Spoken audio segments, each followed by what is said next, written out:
Here we have the monster and the predator side by side. In the front, the monster and predator micro.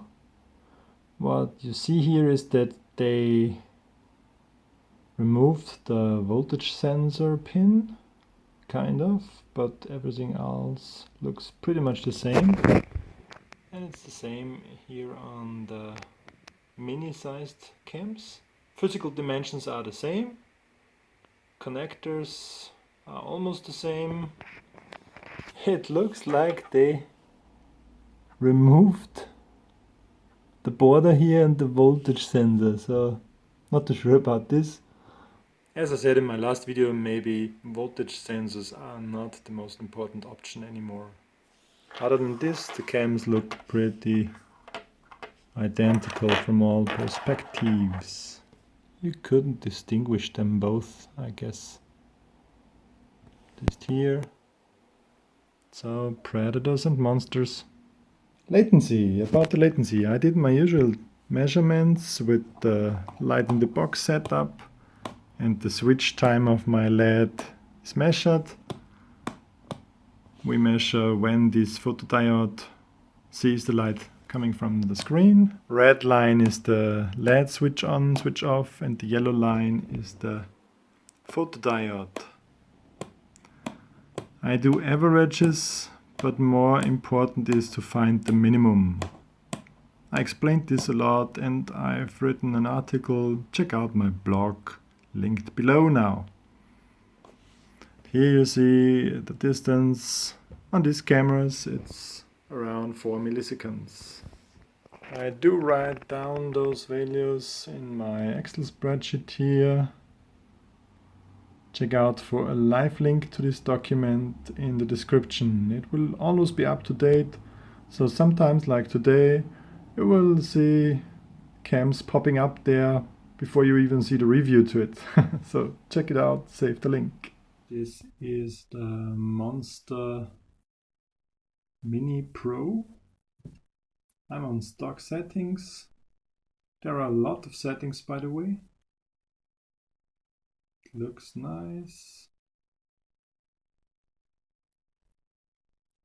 That's the Monster Micro. Looks quite the same. It has wide dynamic. Sharpness 16:9, micro size. Not too much lens distortion, although here on the not too much, but here you see some bent lines. But it looks pretty sharp. All again on stock settings. Let's do the comparison pan.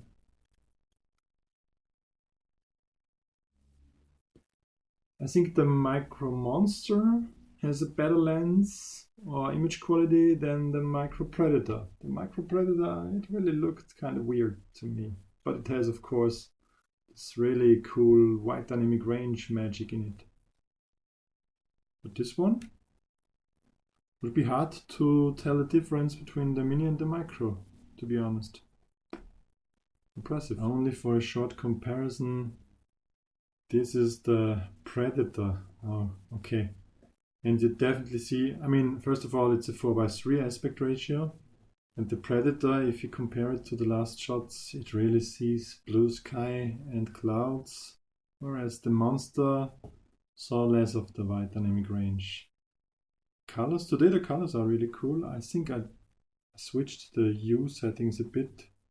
So you can tweak the color a bit. Sometimes it gives you blue colors. But yeah, Predator Mini, quite a win for me, I'd say. The Micro Eagle.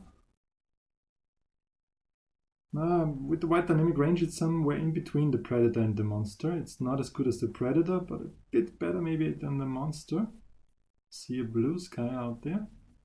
And you see quite good colors in my face, whereas the Monster only had a bit of more shadow and more black and white. So the color looks very natural on the Micro Eagle once again. So Still for me the winner in the high quality segment. But of course, it's slower than the Monster. The Monster is as fast as the Predator from the latency, and a bit slower but still faster on the light change test. We will do the light change test quickly.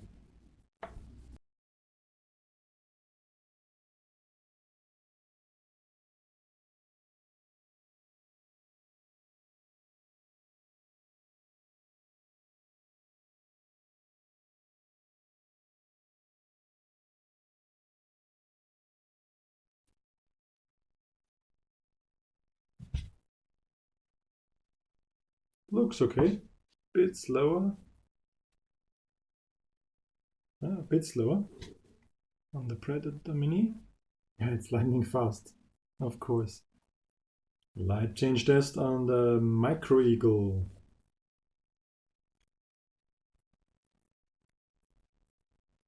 I would say it is as slow as the Monster Mini, but it has these two stages. It is kind of quick to show the window, but then it takes a second stage to see the wide dynamic range.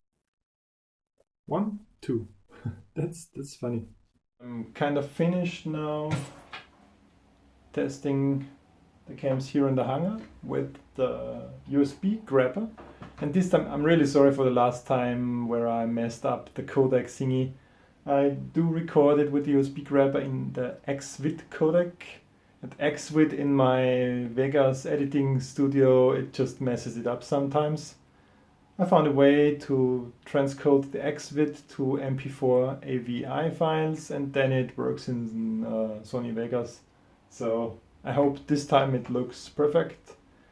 And this is still the best method to get the best possible quality from the TV out to judge the quality of the cam and not of your DVR, because the DVRs are kinda ugly. So let's head on to the beautiful outside and see a few landscape examples. This is some morning scenery here with the Predator Mini. Up on the church, as always.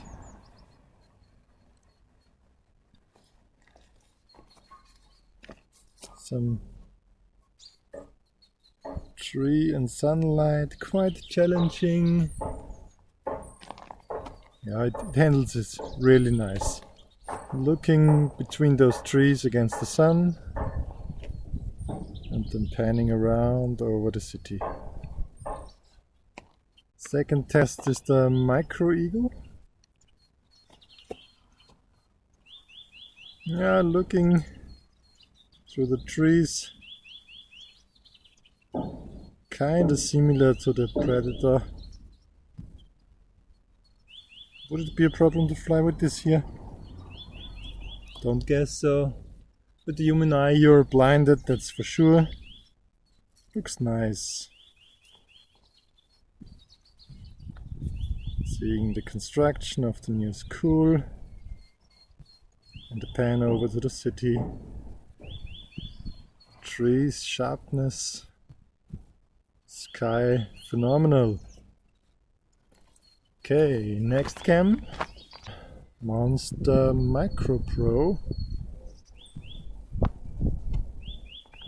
Aye.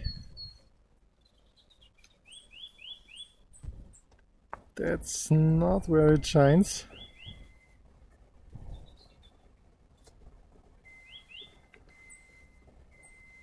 Not so sure about this.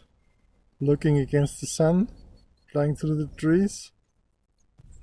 16:9 micro. Construction yard.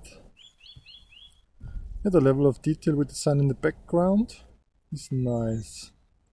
We have some lens distortion on the upper right. Trees. Beautiful sky, shadows. Everything looks fine in 16:9. Except for maybe the sunlight here. Not too sure. Okay, this is the fourth cam. Monster Mini Pro. How does this look to you? Mini is flyable. Quite dynamic range of the Predator, of course, is better, but it's flyable. It has kind of high quality in 16:9. Pan over the construction yard into the city. We have good sharpness with the trees here. Yeah, I like this image a lot.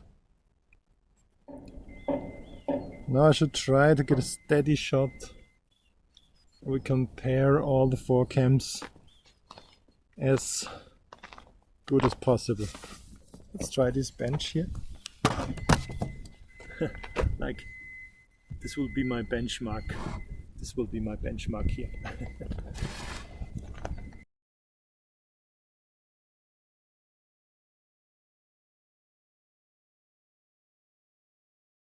Okay, so once again, this was my setup here, my benchmark, pun intended. Those were the 4 cams tested here. 4 guys on the bench. Beautiful backdrop of Glocknitz, where the school is being built. Cams performed really nice. Today it was about the Foxeer Monster Mini and Micro Pro, and I think they fill the gap between a Predator and then Micro Eagle. Micro Eagle for me, or Eagle 2 Pro, is the one with the best looking image, not necessarily the best performing in terms of speed, latency and light change handling. But overall best performance and also cool features like 16:9 4.3 or NTC and PAL. The Predators are specialists. They have phenomenal wide dynamic range handling. They are fast, like 4 milliseconds, and they have extremely fast light change handling. So it's just a performer, but it's only in 4:3 as far as I know. The Monster Pro that now came out in micro and mini format, it is fixed 16:9.